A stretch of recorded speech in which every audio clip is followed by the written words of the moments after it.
British Columbia Institute of Technology acknowledges that our campuses are located on the unceded traditional territories of the Coast Salish nations of Musqueam, Squamish, and Tsleil-Waututh.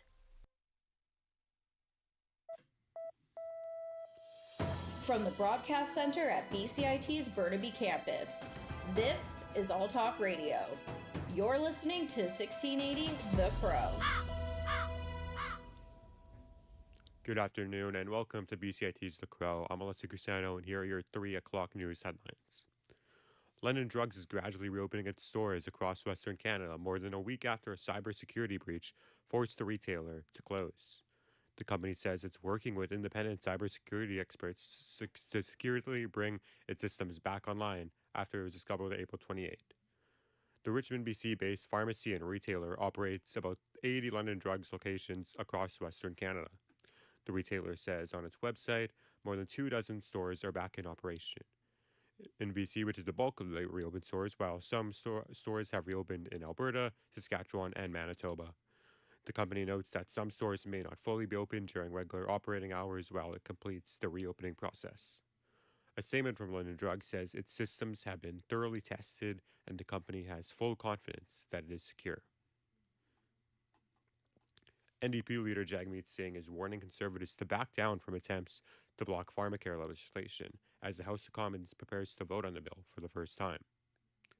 The legislation is a central condition of the NDP's political pact with the governing Liberals and includes a program to cover select contraceptive and diabetes medications and supplies.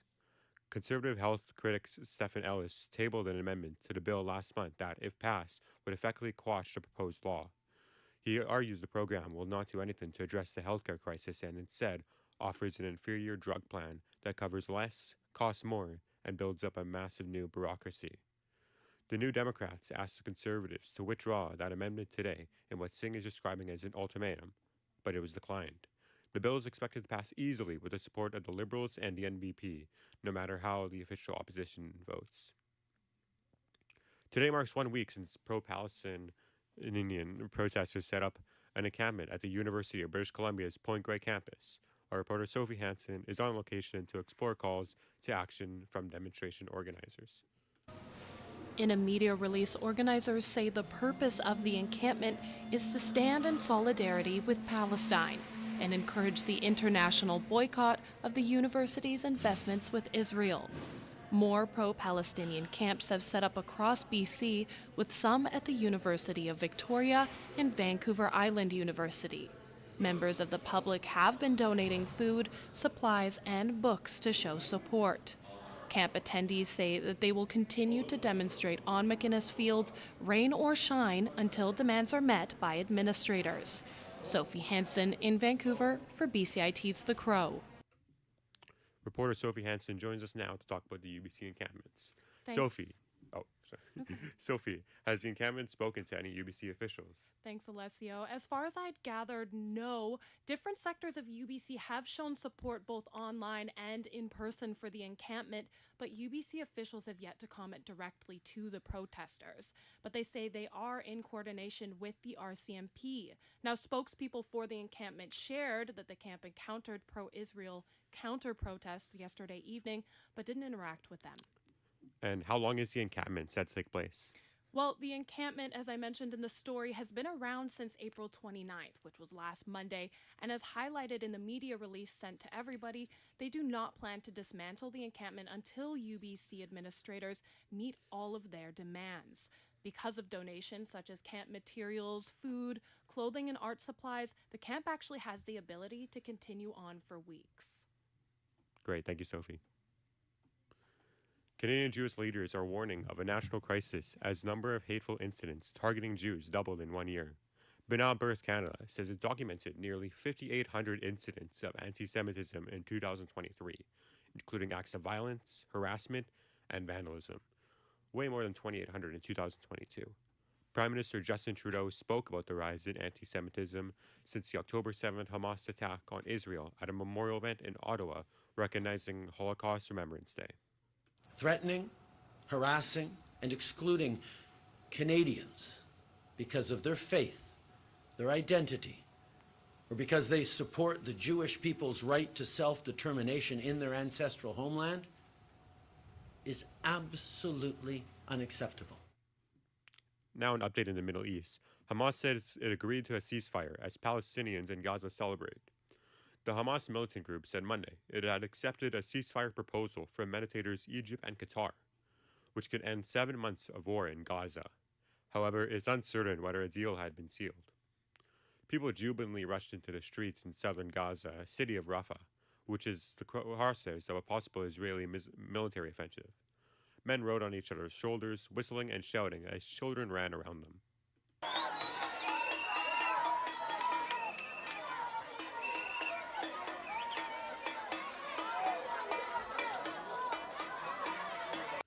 However, it's uncertain whether a deal had been sealed. An Israeli official warned that the plan approved by Hamas is not the framework Israel proposed. Israel is still formulating a response. The announcement came hours after Israel's military said it ordered around 100,000 people to evacuate Rafah, signaling the long-promised ground invasion could be imminent. Israel says Rafah is Hamas' last stronghold. The United States Coast Guard says it's working to mitigate a pollution threat after a fishing boat sank just over the Canada-U.S. border, not far from Victoria. The Coast Guard says in a social media statement that a man and his dog were rescued off Henry Island in the San Juan Islands after the 14-meter commercial fishing boat in the Chief Joseph went down on Friday. It says the man and the dog made it to a life raft before the boat sank and both were rescued from Henry Island. The Coast Guard says a helicopter flight over the area showed a 90-meter fuel seen on the water along the debris from the sunken vessel. It says the fishing boat was reported to be carrying around 1,500 to 1,900 liters of diesel fuel. The Coast Guard says Global Dive and Salvage, an oil spill response organization, has been contracted to evaluate the condition of the ship and mitigate the threat of pollution. Canadian rapper Drake and American rapper Kendrick Lamar's rap war continues, with a response from Drake after Lamar's diss track on the Canadian singer. Reporter Jason Nathanson has more. Drake wants to make one thing clear. Drake is not a name that you gon' see on no sex offender list. He raps that in the song The Heart Part 6, his latest response to Kendrick Lamar, as the two top-tier rappers go back and forth, slinging allegations at each other. Over the weekend, Lamar dropped 2 songs that accuse Drake of having a liking for young girls. Drake says not so fast. I never been with no one underage, but now I understand why that's the angle that you really mess with. And towards the end of the new song, Drake drops an unsubstantiated accusation of his own. I don't wanna fight with a woman beater, it feeds your nature. The two have gone back and forth on 9 songs since the feud began in March. Jason Nathanson, ABC News, Hollywood. Canada's Competition Bureau has launched an inquiry into Vancouver-based Lululemon following a complaint from members of an environmental group. Stan Earth has asked the Bureau to investigate the athletic wear giant in February, alleging Lululemon is misleading customers about its climate impacts. The group issued a statement earlier this year saying Lululemon has been using the slogan Be Planet as part of its Impact Agenda release in 2020, but the company's own reports to reveal a doubling of greenhouse gas emissions since then. A spokeswoman for the Competition Bureau confirmed Monday that it has launched an investigation into alleged deceptive marketing practices. The Bureau says there is no conclusion of wrongdoing at this time. No one from Lululemon is legally able to comment, although a previous statement in February said the company is focused on helping a greater garment industry that is more sustainable and addresses the serious impacts of climate change. Jurors at Donald Trump's hush money trial in New York heard today, and while Michael Cohen's reimbursement for the Stormy Daniels payment was entered as a legal expense, former Trump Organization controller Jeffrey McConney testified about conversations he had with the company's longtime finance chief in January of 2017 about reimbursing Cohen for $130,000 he paid to Daniels' then lawyer. McConney says all expenses had to be entered in the general ledger with a category code, noting the payment to a lawyer was coded as such. The former U.S. president has pleaded not guilty to 34 felony counts of falsifying business records. Trump had a lot to say before the court speaking about fairness. Columbia just canceled their commencement. Axios. Columbia just canceled their commencement. That shouldn't happen. And it also came out that the protesters, many of the protesters, are backed by Biden's donors. Okay? Are you listening, Israel? I hope you're listening, Israel. Hope you're getting smart. Those are your 3 o'clock news headlines. I'm Alessio Cristiano, and you're listening to BCIT's The Crow.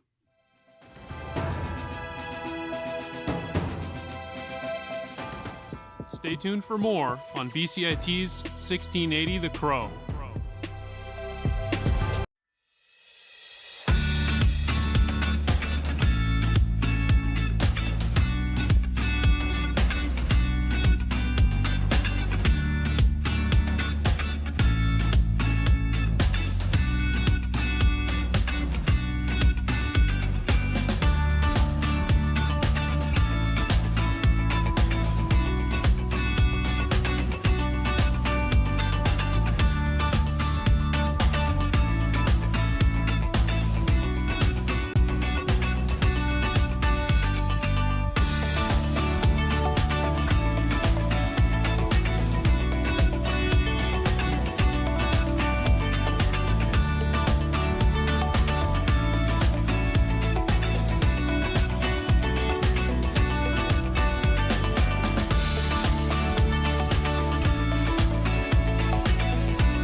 on 1680 The Crow. Good afternoon. I'm Jacob Fraser, and this is your 3:15 Sports Update. The Vancouver Canucks took the ice today at UBC to practice ahead of their second-round matchup. The schedule is set for the Canucks Round 2 series against the Edmonton Oilers. Puck drop for Game 1 will take place on Wednesday in Vancouver. Canucks head coach Rick Tocchet has ruled out goaltender Thatcher Demko for Game 1. The Canucks and the Oilers are the only two remaining Canadian teams in the NHL playoffs. The Canucks have beaten the Oilers in all 4 of their previous matchups this season. Winnipeg Jets head coach Rick Bowness has announced he's retiring from coaching after 38 seasons in the NHL. Bowness served as a coach for 8 different teams in his career, including serving as an associate coach for the Canucks during their 2011 Stanley Cup final run. Bowness is one of 3 head coaches to serve behind the bench in 5 different decades. His 2,726 games as an NHL coach are the most by anyone in league history. Bowness said after the Jets' final playoff loss against Colorado, he knew he would be retiring. Well, it probably dawned on me very quickly as I was walking off the ice after Tuesday's game. I wasn't happy with myself, wasn't happy with how the team played, people have always said, you'll know when it's time, and I think that hit me, okay, it's time. The roster has been set for Canada's Men's Ice Hockey World Championship team. This year's team features 3 BC natives, Vancouver-born forwards Connor Bedard and Macklin Celebrini, along with Cranbrook-born defenseman Bowen Byram, who spent his junior career with the Vancouver Giants. The tournament kicks off on May 10th, with Canada starting off their tournament May 11th in a game against Great Britain. The NHL has announced the 6 finalists for the Willie O'Ree Hero Community Hero Award. The award is given to, quote, the individual who through the sport of hockey has positively impacted their community, culture, or society, end quote. Vancouver's Mark Bergen, Toronto's Mark DeMontis, and Hamilton's Alan Herlihy are the 3 Canadian finalists. The winners of the award will be announced in June, with 1 Canadian and 1 American recipient. Puck drop for Game 6 between the Prince George Cougars and the Portland Winterhawks is tonight. The Winterhawks are currently up 3-2 in the series, with a chance to clinch their spot in the WHL final. The winner of the series will take on the winner between the Saskatoon Blades and the Moose Jaw Warriors. The Blades and Warriors will face off tomorrow in a winner-takes-all Game 7 matchup. The PWHL draft is scheduled to take place in June this year. Among the many players expected to hear their names called, Ohio State University's captain and Surrey native Jennifer Gardner. Gardner is excited about the opportunity to play professionally in North America, something that would have not been possible just a few years ago. Gardner says she will be attending the draft in Minnesota and is looking forward to her experience. But I am planning to attend the draft, as well as a lot of my friends from Ohio State who are graduating as well are going to go. And then my family will probably join me out there. And yeah, it's going to be super exciting to get to physically be there. And obviously, I got to watch the first inaugural draft on TV last year, and it was pretty cool. So just to have the opportunity to take part in one myself is going to be a pretty cool experience. The referee for the Premier League matchup between Crystal Palace and Manchester United on Monday will wear a camera on his head for a program that will be broadcast later this year to offer an insight into the demands of being a match official.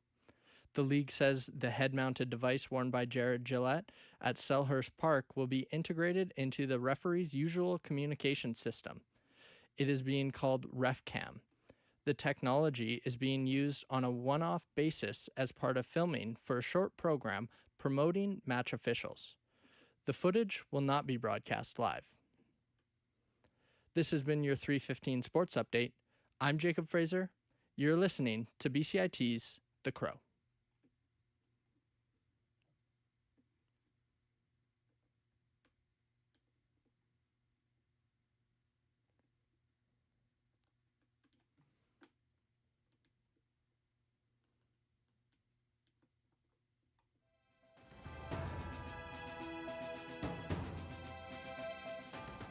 Stay tuned for more on BCIT's 1680 The Crow.